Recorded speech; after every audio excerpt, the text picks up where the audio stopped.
Boa tarde, meus caros internautas. Aqui é o Marco Túlio. Nesse vídeo eu vou falar um pouco sobre filosofia. O último eu falei sobre física, dando continuidade ao trabalho que eu estou falando sobre física e filosofia baseado no meu postulado do exídio que o absoluto não existe. Então eu falei no último vídeo que existem muitas formas de fortalecer a mente.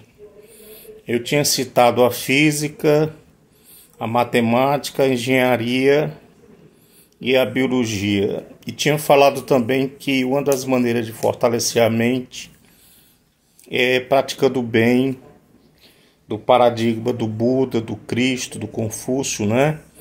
Então veja bem, porque existem três principais paradigmas na Terra. Existe a salvação da alma através da morte do Cristo.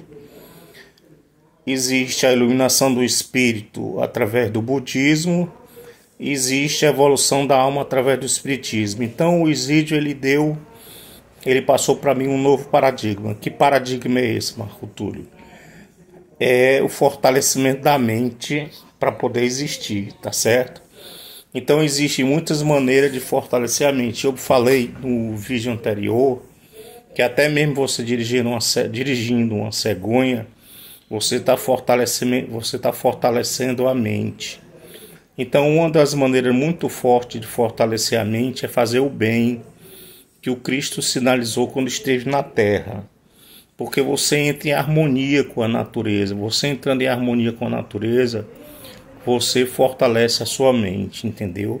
Agora, além de fazer o bem, de fazer o bem à natureza, às pessoas, à sociedade humana, você pode fortalecer também em outros campos que eu citei. Citei a física, citei a matemática, citei a engenharia, citei a biologia, tá certo? Eu gostaria aqui de citar mais quatro maneiras de fortalecimento da mente, porque na verdade existem muitas maneiras de você fortalecer a mente, tá certo? Eu citei quatro, citei a cegonha, dirigindo a cegonha, citei fazer o bem, né?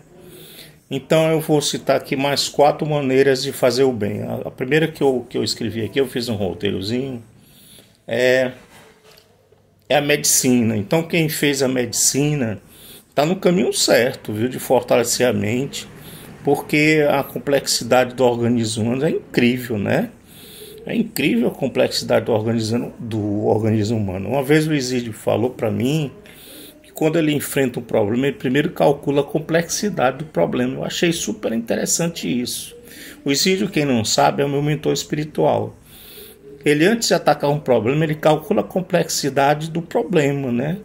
Qual a complexidade do problema? Ele tem modelos matemáticos que calcula a complexidade do sistema. Então ele diz para mim que a complexidade do organismo humano é mais ou menos 10 elevado a 14 fatorial. O pessoal da exata sabe que é um número gigantesco, 10 elevado a 14 fatorial. 10 elevado a 14 depois o fatorial desse número, tá certo? É um número gigantesco, entendeu? Então a complexidade do organismo humano é um número gigantesco. Então quem está na área médica está no caminho certo de fortalecer a mente. Porque eu citei em vídeos anteriores que você precisa fortalecer a mente para poder existir. Você não tem, como o espiritismo e as grandes filosofias na Terra diz que a alma é imortal, é infinita. Não, ela é um pacote de energia. Por exemplo, o meu pacote de energia é 10 a 40 joules. Então eu tenho um pacote limitado de energia, entendeu? Então, se eu fizer o bem com o modelo do Cristo, eu vou incrementar meus valores de energia para 41, 42. Se eu fizer o mal, aí vai ser o contrário, eu vou cair para 39, 38. Então, o objetivo é incrementar os seus valores de energia, tá certo? Existem muitas maneiras de você incrementar seus valores de energia. Eu citei, o pessoal que quiser dar uma olhada de novo no vídeo passado, eu citei algumas maneiras de fortalecimento da mente. Estou citando a medicina. Então a medicina também é uma maneira que é um organismo de alta complexidade, o estudo, né, do organismo humano. Então isso pode fortalecer a mente do indivíduo, tá certo? Desculpa. A mensuração do médico ela vai de 1 a 24. Então, de 1 a 9 é pouco elevado, de 10 a 19 é elevado, de 20 a 24 é muito elevado, tá certo? Então, isso é a mensuração do médico, porque, como eu disse em vídeos anteriores, existe a mensuração assim, dos físicos, dos matemáticos. Algumas mensurações são de 1 a 24 e outras mensurações, que é a magnitude do indivíduo, ela é feita de 1 a 10. Depois, com mais calma, em vídeos mais à frente, eu explico por que algumas mensurações são de 1 a 24 e outras de 1 a 10. Então, só resumindo um pouco, quem tá na área médica, até mesmo outras áreas próximas à medicina, como por exemplo a enfermagem, a fisioterapia, outras áreas associadas à área da medicina, também estão no caminho certo de fortalecer a mente, tá certo? Então, o segundo caso aqui que eu coloco como uma maneira de você fortalecer a mente, é uma maneira muito especial, eu acho, que é os esportes. Eu tenho falado com meu filho Marcelo, ele pratica basquete, e eu tenho dito para ele que o basquete pode ser uma maneira de fortalecer a mente dele. É como eu disse em vídeos anteriores, mente sana em corpo sano, mente sadia, corpo sadio, mente sadia. Então o basquete pode ser uma maneira de fortalecer a mente do meu filho, entendeu? Não só o basquete, né? Você tem o futebol, você tem o vôlei. Uma área que eu acho muito interessante é a área da natação. Eu, quando era jovem, eu pratiquei durante 2 anos natação. Eu acho a natação um esporte completo mesmo, viu? Eu acho assim que é uma maneira muito forte, assim, a natação. Eu acho assim, puxando um pouco a sardinha pro meu lado, né? Eu acho a natação o esporte mais completo dentro da área dos esportes, assim, das práticas esportivas, né? Eu acho a natação sensacional, a natação. Teve um americano que ganhou 4 medalhas, parece que foi em Pequim, o rapaz era um fenômeno, não me lembro o nome do rapaz americano. Ele ganhou 4 medalhas de ouro na natação, em várias modalidades. E outra coisa que uma vez eu vi uma reportagem que eu achei interessante é que tem um canal próximo entre a Inglaterra e a França chamado Canal da Mancha. Então muitos nadadores atravessam esse canal da França à Inglaterra, entendeu? Chamado Canal da Mancha.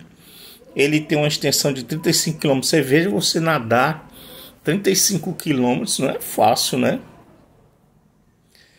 Eu acho até que você deve usar um traje contra o frio, né? Porque a água deve ser muito fria, né? Então é uma questão, muita determinação e muita força você nadar 35 km. Eu acho a natação, eu me lembro que na época que eu praticava natação, eu me sentia muito bem fisicamente. Era jovem, 14, 15 anos, 16 anos, era muito jovem, entendeu? Então tá aí, então temos aí pelo menos a medicina, né? Temos os esportes, que são várias modalidades. Um que eu acho muito interessante também dentro do esporte, eu acho o salto de varas, que eu acho super interessante. O sujeito pular uma altura de 3, 4, às vezes até mais, né? 5 metros, não sei bem. Então os esportes é uma maneira muito forte de fortalecer a mente. Só a natação não, vários esportes, 100 metros, 200 metros de corrida, né? Você vê, por exemplo, que os 100 metros você consegue em 10 segundos dar uma velocidade média de, só fazendo os cálculos rapidinho, dá uma velocidade de 36 km por hora, né? Razoável, né? Um homem correr 36 km por hora. Alguns conseguem isso em menos de 10 segundos, então chega talvez a 40 km por hora, né? Acho super interessante. Então é uma maneira muito forte de fortalecer a mente, são os esportes. Então, veja bem, temos a física, a matemática, a engenharia, a biologia, temos agora a medicina e temos também os esportes. O terceiro caso que eu coloco aqui é o campo linguístico. O campo linguístico também é uma área que eu acho muito interessante. Eu tenho uma filha que ela mora na Alemanha ela fala 4 idiomas. Ela fala o português, o inglês, ela fala o alemão e o grego. Eu disse para ela que o grego era uma língua muito difícil, porque essas dificuldades no aprendizado, no campo linguístico, eles fortalecem a mente de uma maneira muito forte, entendeu? Então ela está no caminho certo, ela de fortalecimento da mente dela, né? Da minha filha, entendeu? Ela fala esses 4 idiomas, principalmente o grego, né? O grego realmente é um idioma. São estruturas vocálicas muito diferentes do português, do alfabeto gama. Eu sei um pouco porque o estudo física é usado muita notação grega, né? No estudo da o alfa, o beta, o gama, o ômega, né? O delta, o epsilon. Então eu conheço um pouco as letras gregas.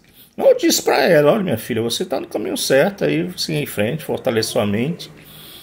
Inclusive eu disse para ela: tente o russo, porque na verdade o campo linguístico é super interessante. Não sei se os internautas sabem qual é o idioma mais difícil na Terra. Não sei se o pessoal sabe qual é o idioma mais difícil na Terra. É o chinês. O chinês é o idioma mais difícil na Terra. Tanto é que o chinês é uma maneira do povo chinês de fortalecer sua mente. Uma maneira do povo fortalecer a sua mente, entendeu?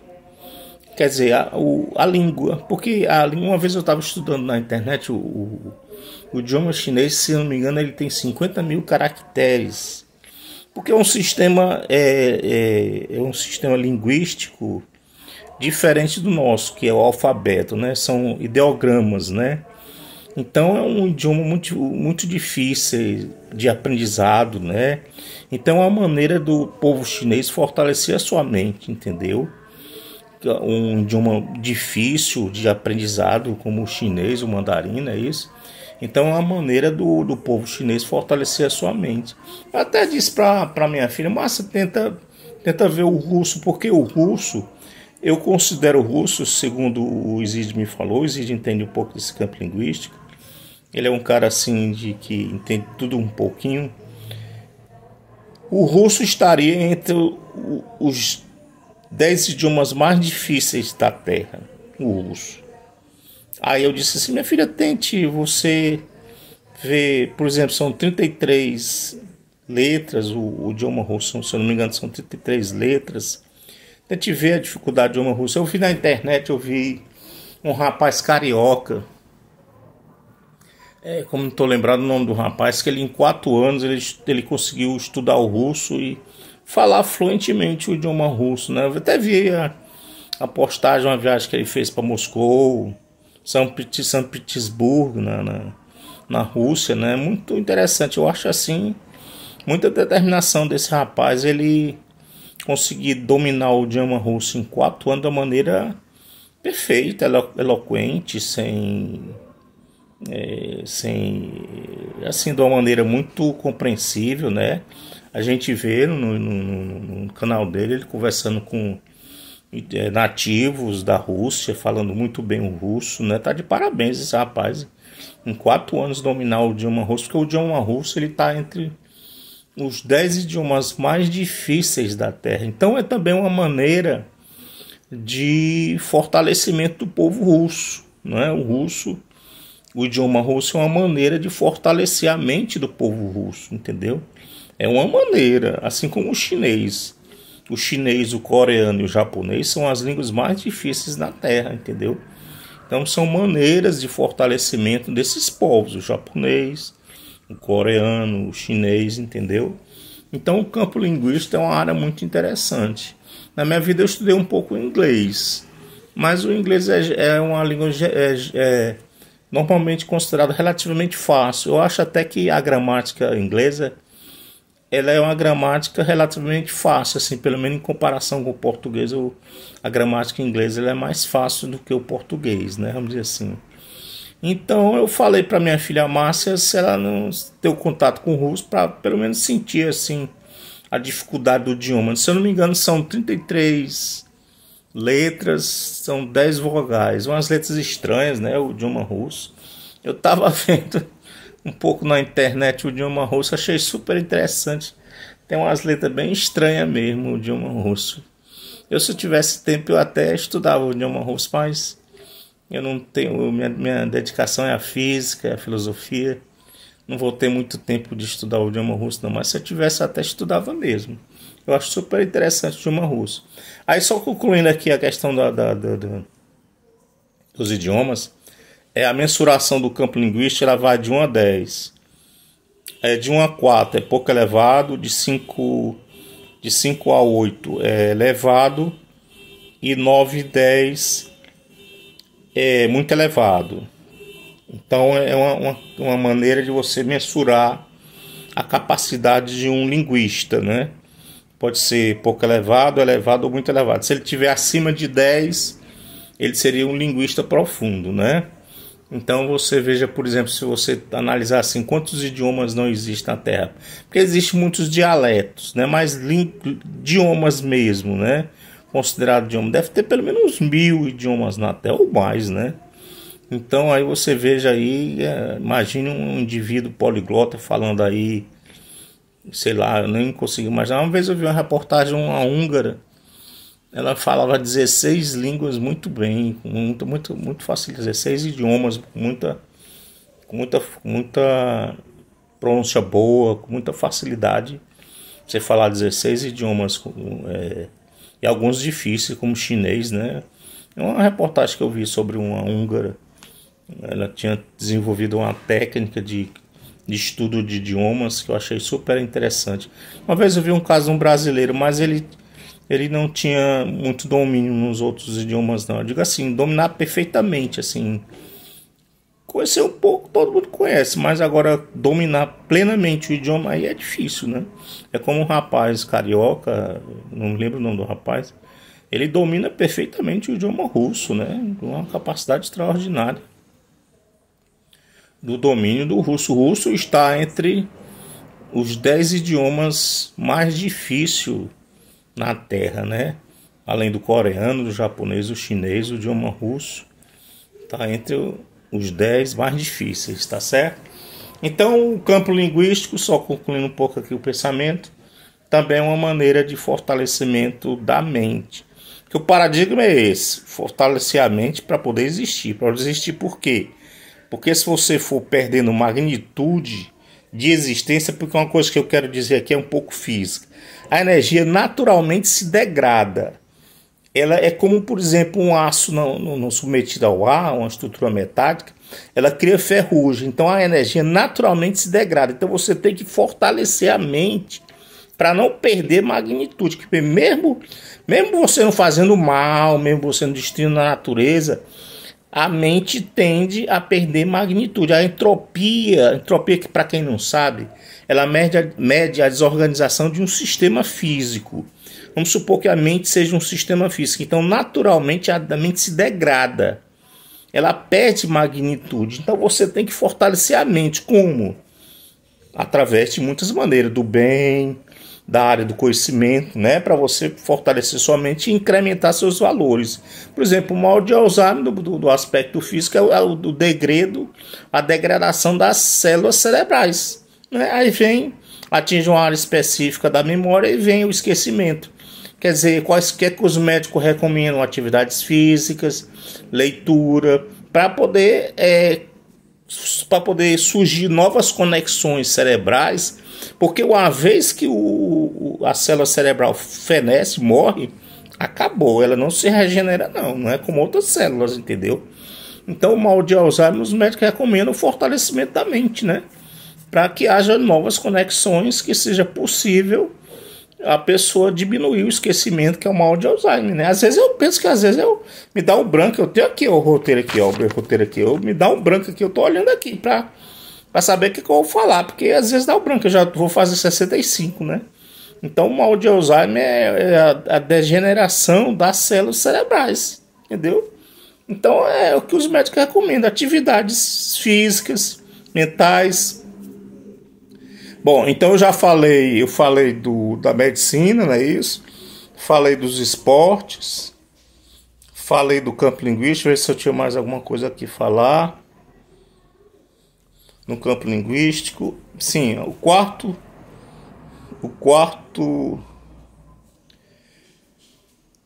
paradigma de fortalecimento da mente é o xadrez. Eu me lembro quando eu era jovem, assim, na década de 70, eu gostava muito de xadrez. Eu pensei na minha vida até ser enxadrista. A gente, quando é jovem, pensa cada coisa, né? Mas eu me lembro da disputa do... Eu era jovem, tinha 12, 13 anos. Da disputa do Bob Fischer e do Boris... Agora eu não recordo... Boris... desculpa, eu esqueci o adversário do Bob Fischer. Inclusive eu tinha comprado um livro que era o 24 partidas que o Bob Fischer vence. Boris Sparks. Ele vencia a hegemonia dos russos, né? Durante muitos anos, décadas e décadas, o campeonato ficou na mão dos russos, né? Então o americano era muito bom. Eu tinha esse livro, eram 24 partidas. Eu ficava vendo a jogada do Bob Fischer, e o Boris Sparks, um bom jogador, mas o americano era bem melhor mesmo. Na verdade, só houve outro russo que eu considero bom enxadrista, é o Garry Kasparov. Esse cara é bom mesmo, viu? Realmente, dos russos, eu acho ele é o melhor. Então eu comprava meu xadrez, ficava jogando. Tinha uns pessoal aqui aqui nessa casa onde eu moro aqui, tinha um pessoal da esquina aqui que jogava xadrez. Eu me lembro que era o xadrez do Mequinho. Todo mundo tinha o xadrez do Mequinho. Era o xadrez do Mequinho. Mequinho foi um grande, quem não sabe, Mequinho foi um grande jogador brasileiro. Foi mestre, mestre internacional, se não me engano. Ganhou também muitos campeonatos brasileiros. Era uma referência aqui no solo brasileiro. Era o Mequinho. Assim, citando assim referências de grandes mestres, eu cito o Mequinho, brasileiro, o Bob Fischer, o americano Bob Fischer, e o Garry Kasparov, que é o russo. Na área feminina eu cito a Judith Polgar, que é uma húngara. Uma vez eu vi umas partidas da Judith, ela é agressiva, ela é uma boa jogadora, ela já deve estar aposentada, né? Na década de 80, 90, no começo dos anos do século XXI, né, dos anos 2000 para frente. Então ela é uma boa jogadora, muito boa mesmo. No solo brasileiro eu vejo o trabalho da Júlia Alboredo, parece que esse é o nome dela. Muito bom o trabalho da Júlia. Eu acho o xadrez assim, só concluindo, eu acho uma área muito forte, assim, porque, por exemplo, não sei se muita gente talvez não saiba, mas as escolas russas é obrigatório o estudo do xadrez. Claro que no Ocidente não é obrigatório o estudo do xadrez nas escolas públicas e particulares de primeiro e segundo grau, né? Mas nas escolas russas é obrigatório o estudo do xadrez. Por que eles fazem isso, né? Porque o xadrez fortalece a mente, entendeu? Uma vez eu estava fazendo um estudo na internet que foi um engenheiro e um matemático americano que estudou a complexidade do xadrez. O número de possibilidades, combinações possíveis do xadrez é 10 elevado a 120 combinações possíveis. É como se fosse assim, para o pessoal que não entende muito bem, é como se fosse 10 elevado a 120 partidas possíveis do jogo xadrez, entendeu? Um computador que tivesse uma memória capaz de arquivar tantas partidas, é um número gigantesco, 10 elevado a 120, ele seria imbatível, porque ele saberia todas as partidas, né? Eu sei que teve o Garry Kasparov, ele brigou com o Deep Blue, né? O pessoal do campo do xadrez sabe. Eu acho que o computador ganhou ele, né? Ele ganhou algumas, mas o computador ele ganhou do russo, né? Do Deep Blue, que é Tristeza Profunda, né? Deep Blue. Mas o computador ganhou dele, né? E olha que não tinha todas as possibilidades inerentes ao xadrez. Era só simplesmente as grandes... Certamente na memória do computador estavam armazenadas as grandes partidas, né? A estratégia de ataque, de defesa, né? O xadrez é super interessante. Eu pensei mesmo, na época que eu estudava xadrez, eu representei o colégio, que eu estudei aqui num colégio particular em Fortaleza aqui. Aí outro amigo meu foram dois representantes de cada colégio, os colégios particulares aqui de Fortaleza. Aí a gente ficou entre os 10 melhores aqui de Fortaleza. Eu representei o Colégio Cearense. Eu me lembro na época, eu representei isso junto com esse meu amigo. O xadrez é muito interessante mesmo. O xadrez é uma área que eu acho que, assim, é a minha opinião, claro, é a minha opinião. Vou colocar a minha opinião. Eu acho que deveria ser pelo menos facultativo o ensino do xadrez. Se quem quisesse fazer, fazia, né? As escolas oferecendo o ensino do xadrez. Não obrigar como os russos obrigam, né? Mas facultativo. Por exemplo, na faculdade eu tinha algumas disciplinas facultativas. Às vezes eu não tinha interesse na matéria, na cadeira, e não fazia, né? Assim, de ofertar, né? O que eu acho o xadrez é uma maneira muito interessante, assim, de fortalecimento da mente, entendeu? Porque eu era jovem e vivenciei isso muito. Lembro o xadrez do Mequinho, era... Todo mundo comprava o xadrez do Mequinho, é muito bom mesmo. Hoje depois de tantos anos, né, esfriou um pouco, né, principalmente porque o Mequinho era um representante do xadrez brasileiro, né, era a época do Bob Fischer, né, grandes jogadores como o americano Bob Fischer, né, depois surgiu o Gary na década de 80, o Gary Kasparov na década de 90. Hoje tem outros grandes jogadores aí, eu não tenho muito conhecimento não, mas o que eu posso dizer é que é uma maneira muito interessante, elegante mesmo, assim, de fortalecimento da mente, né? A medicina, os esportes, o campo linguístico, o xadrez, são maneiras muito interessantes de fortalecer a mente, né? Só um instantinho. Assim como eu falei da física, da matemática, da engenharia, da biologia, né? Que são muitas maneiras, além de fazer o bem, que são muitas maneiras de fortalecimento da mente. Então, um novo paradigma, além dos paradigmas principais na Terra, que é a salvação da alma através do Cristo, a iluminação do espírito através do budismo e a evolução da alma através do espiritismo. São os três principais paradigmas que eu conheço aqui na filosofia na Terra, entendeu? Deixa eu ver se tinha mais alguma coisa para falar. Sim, quer dizer, 10 a 120 é mais do que um Google. Um Google é 10 a 100, um seguido de 100 zero, é um número muito especial. Eu não conheço na natureza nenhuma referência que mostre o potencial de 10 elevado a 120, porque a matéria bariônica ela gira em torno de 10 a 70. Depois eu falo com mais calma a energia do tempo 10 a 80, a energia do espaço 10 a 90.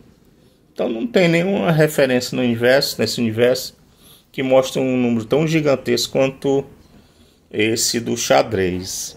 Uma coisa assim, eu ia esquecendo, uma coisa que eu acho interessante, talvez aqui para os matemáticos, que seria um problema mas não sou matemático, sou um engenheiro, mas eu vejo às vezes o Capitão Kirk jogando com o Spock um xadrez tridimensional. Aí seria interessante saber qual seria o número de combinações possíveis num xadrez tridimensional. Aí fica aberta a questão aí para os matemáticos, né? Eu vejo muito bons matemáticos na internet, fica aberta aí a questão qual seria o número possível de combinações de um xadrez tridimensional, né? Porque pessoal, todo mundo é fã de Jornada nas Estrelas, às vezes o Capitão Kirk jogando com o Spock um xadrez tridimensional. Acho interessante a ideia, né? Porque o nosso xadrez é bidimensional, né? É 8 por 8, não é isso? Pois está certo. O que eu queria dizer era isso hoje. Então eu citei a medicina, eu citei os esportes, citei o campo linguístico e citei o xadrez. Assim, a mensuração do xadrez estaria dentro da matemática, porque ele estaria ligado mais à matemática, então seria de 1 a 24, tá certo? Só concluindo, eu gostaria de dizer porque eu vi isso num livro, sabe? Eu vi isso num livro, assim, eu gostaria de concluir aqui o meu vídeo dizendo um ditado. É porque eu critico eu critico o Einstein. Então, esse ditado eu vi num livro, isso faz algum tempo, que dizia assim: critique um sábio e ele se tornará teu amigo. Critique um tolo e ele se tornará teu inimigo. Eu achei super interessante. Para mim, eu acho que o Einstein, onde ele estiver, ele é um sábio. Não é isso? Obrigado e até a próxima.